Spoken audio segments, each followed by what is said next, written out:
Let's add grips to this.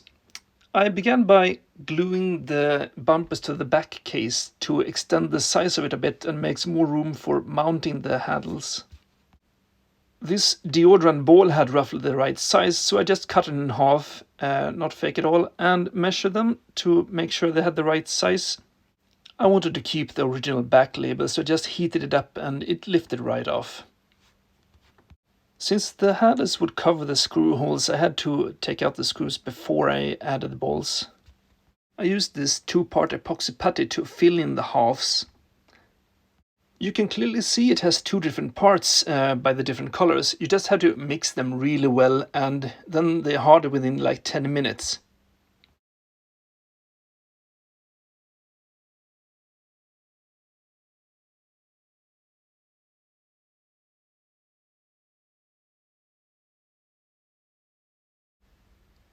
You really should use gloves for this because the putty really sticks to everything and it's really bad for your skin.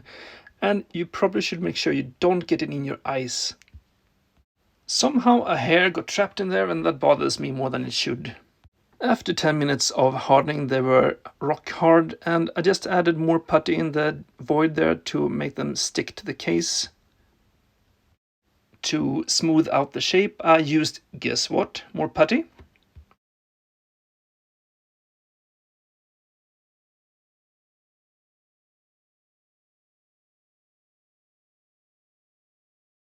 Before the putty hardens, you can use alcohol to smooth it out easily. You just dip a finger in alcohol and dab it onto the putty and smear it around a bit.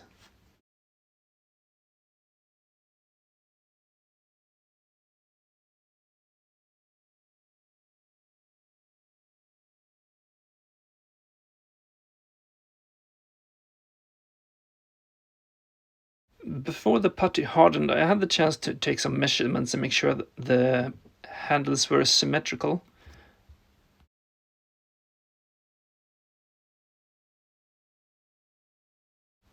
And they were more or less. I had to push them around a couple of millimeters back and forth until I got them mostly symmetrical.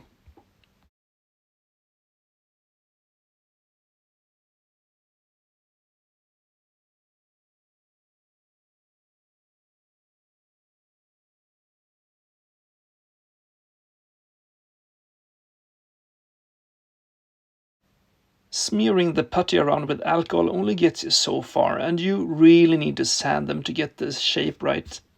I found this stick in my yard and I just glued some sandpaper to it to make a nice round sanding block. Just a quick sanding really makes a big difference, and you can immediately see where you need more putty. And of course I hadn't even begun adding putty to the outside of the handles.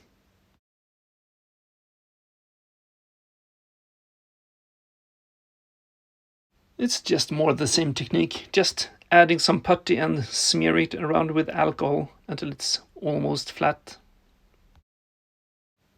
And of course sanding, sanding, sanding.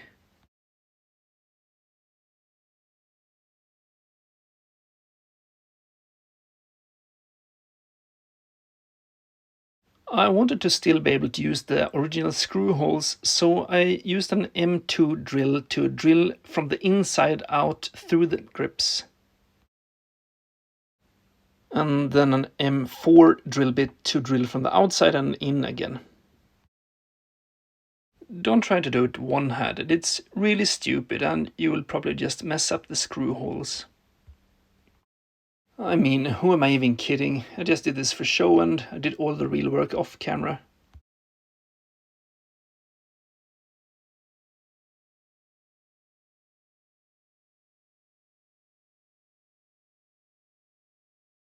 And that's like the coarse sanding done. I used, I think, 80 grit for that, and I followed it up with, I think, 150 grit, 120. It doesn't really matter, you just use finer and finer grits until it's smooth. And when it's perfectly smooth, or more likely you get tired of sanding, you can paint the first layer. That makes it easy to see where you need to sand more.